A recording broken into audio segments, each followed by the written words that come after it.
जलविद्युत निर्मितीसाठी pump storage धाटणीच्या प्रकल्पासाठी महाराष्ट्र शासन आणि NTPC, Welspun new energy, NHPC, renew hydro power, THDC India, Torrent power, Adani green energy या कंपन्यांशी महायुती सरकारने नुकतंच सामंजस्य करार केला।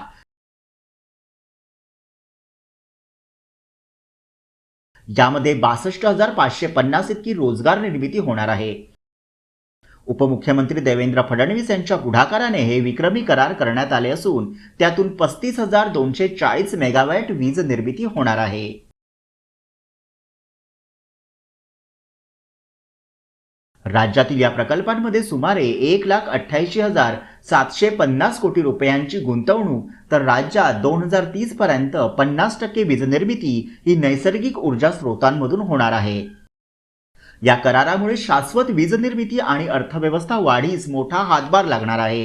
राज्याची एकूण वीज निर्मितीची स्थापित क्षमता 46,000 मेगावॅट असून 40,870 मेगावॅटचे पंप स्टोरेज क्षेत्रात वीज निर्मिती करार झाल्यानं हरित ऊर्जा क्षेत्रात राज्याचं हे मोठं पाऊल आहे। राज्यात सौर ऊर्जा निर्मितीतही लक्षणीय वाढ करण्यात येत आहे।